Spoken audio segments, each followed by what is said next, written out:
Hello everyone, good morning. নতুন একটা ভিডিওতে তোমাদের সবাইকে স্বাগত জানিয়ে আজকে একটা নতুন ভিডিও আমি এখান থেকে স্টার্ট করছি। সকালবেলা ঘুম থেকে উঠে বাসি কাজ তো করা হয়ে গেছে, আর এখন দেখি এখানে ঝমঝম করে আগের দিন রাত থেকেই বৃষ্টি পড়ছে।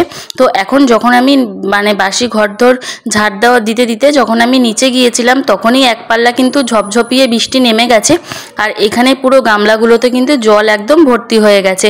তো গামলাগুলো যেহেতু এখানে ব্যালকনিতেই থাকে, তো তার জন্য কিন্তু আলাদা করে আর জল দিতে হয় না। বৃষ্টি হলে সেখানেই কিন্তু একেবারে জলে গামলাটা ভরে যায়।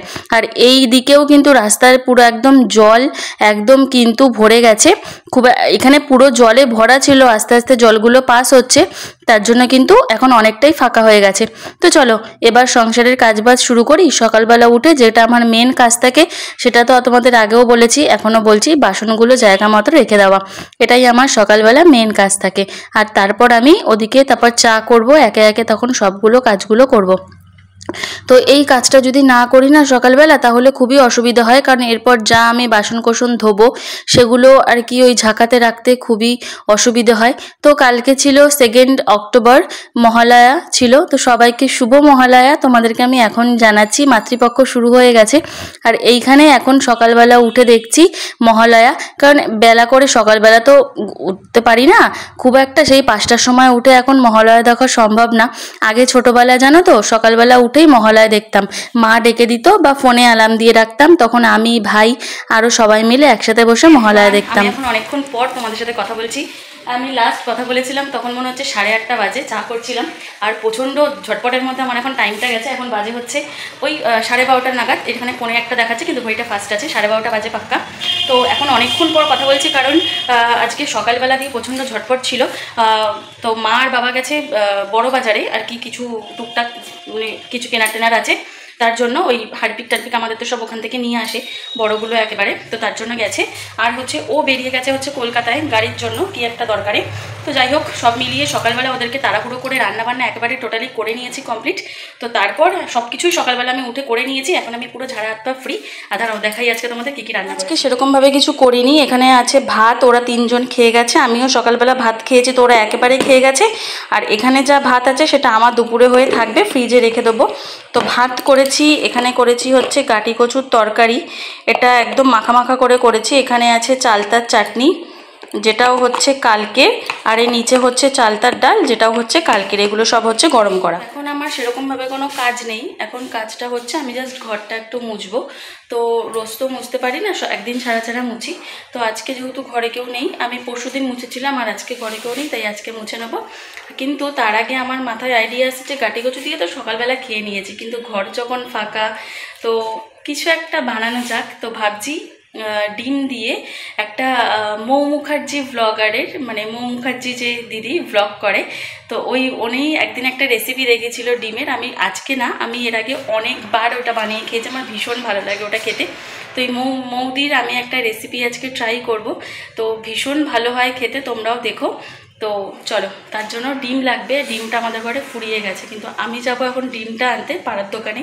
তো ডিমটা নিয়ে এসে তারপর দেখাচ্ছি। এই যে এখানে আমি ডিমটার অর্ধেক আলু দিয়েছি, একটা আলুতেই আমার যথেষ্ট, আমি অত আলু প্রেমী না, তো এটাতেই হয়ে যাবে। বাটিতে বসালেও সেদ্ধ করতে হতো, কিন্তু আমি ভাবলাম আর বাটি ঘটি কিছু মাখাবো না, এই একটা কড়াইতে করবো, এই একটাই ধোবো ব্যাস। ডিম আর ওটা সেদ্ধ হতে হতে আমি এদিকে রেডি করে নিয়েছি হচ্ছে পেঁয়াজ, 2টো কাঁচা লঙ্কা কুচি, আর হচ্ছে একটা কোয়া রসুন দিয়েছি, ব্যাস তাহলেই হবে। এটা ওদিকে সেদ্ধ হতে হতে আমি ভাবলাম যে আমি কি করবো, শুধু শুধু বসে টাইমটা নষ্ট করে কোনো লাভ নেই। এখন বাজে হচ্ছে 1টা, আমাদের ঘড়িতে 1টা বাজে, মানে 1:45 বাজে। তো আমি ভাবছি বালতিতে করে জলটা নিয়ে গিয়ে একটা একটা করে, মানে আমাদের ঘরটা মোছা হয়ে যাবে বা মাদের ঘরটা মুছে, তারপর শেষে ডাইনিংটা মুছে তারপর একবারে ওটা করবো, বা ওটা করে তারপর একবারে করবো। তো ডিমটা সেদ্ধ হতে তো আমার একটা ঘর তো মোছা হয়ে যাবে। চলো ঝটপট করে নিয়ে 3টে ঘর ঝাড় দিয়ে নিয়েছি, এখন শুধু ডাইনিংটা বাকি। তো ভাবছি যে 3টে ঘর তো ঝাড় দেওয়া হয়ে গেছে, শুধু ডাইনিংটা বাকি। তো ভাবছি এটা করে গ্যাসটা আবার মুছে ভালো করে সুন্দর করে আবার সব কিছু রেখে তারপর ডাইনিংটা মুছে স্নান করতে চলে যাবো। তো ডিমটা আর আলুটা সিদ্ধ হয়ে গেছে, চলো রেসিপিটা তোমাদের সাথে শেয়ার করি। এখানে আমি আলুটা আর ডিমটা একদম কড়া কড়া করে ভেজে নিয়েছি, কারণ আমার কড়া কড়া খুব ভালো লাগে, তোমরা চাইলে এটা হালকাও ভাজতে পারো। আর এখানে ওই তেলের মধ্যেই, তেলটা একটু বেশি লাগবে যেহেতু এটা একটু তেলেই রান্না হবে, তো তেলটা একটু বেশি লাগবে। তার সর্ষের তেলের মধ্যে আমি এখানে জিরে ফোড়ন দিয়ে দিয়েছি, আর এখন আমি এই যে এখানে যা যা আছে সবটাই ঢেলে দেবো। এর মধ্যে আমি দিয়েছি হচ্ছে নুন, হলুদ, সামান্য একটু জিরের গুঁড়ো, সামান্য একটু লঙ্কার গুঁড়ো, আর দিয়েছি হচ্ছে টমেটো কেচাপ। এবার এটাকে আমি সামান্য একটু জল দেবো, নাহলে মশলাটা একটু পুড়ে যাবে। ব্যাস, এরপরে আমি ডিমটা আর আলুটা দিয়ে দিয়েছি।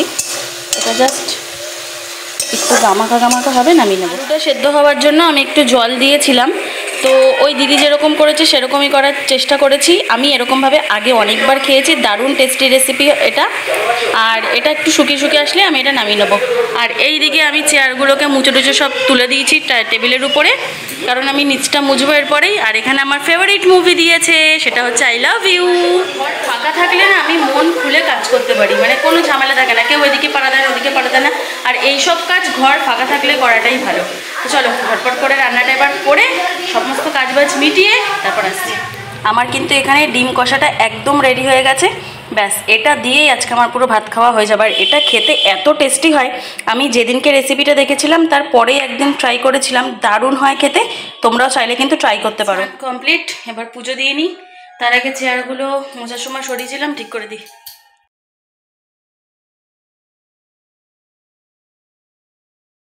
তো এই যে এখানে আমি ভাত নিয়ে নিয়েছি, আর একটুখানি মেখে জাস্ট খাচ্ছি, পরে আমি আরাম করে খাবো। তোমাদেরকে আমি বলে দিই যেটা কীরকম হয়েছে, টেস্টি কিনা।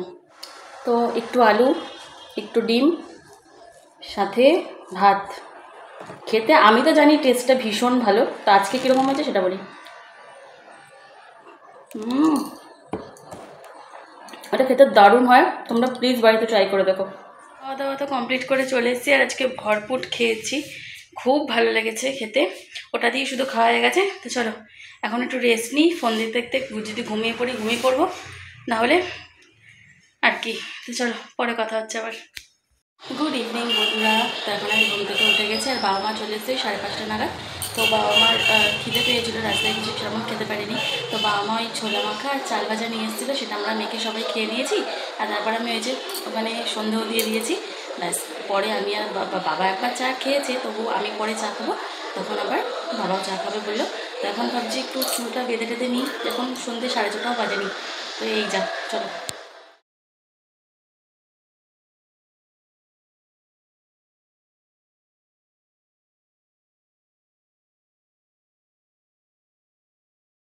সন্ধ্যাবেলা তো চাটা খেয়ে নিয়েছি, আর এখন এখানে বাবা বসে বাবার ওই ডক্টরের সমস্ত কাগজপত্র, প্রেসক্রিপশন সব কিছু ঠিকঠাক করছে এখানে। আর আমি আর বাবা এখানে বসে বসে এখন সিরিয়ালও দেখছি, প্লাস এখানে বসে বসে এই সমস্ত কাজবাজ করছে, আমিও তাই দেখছি।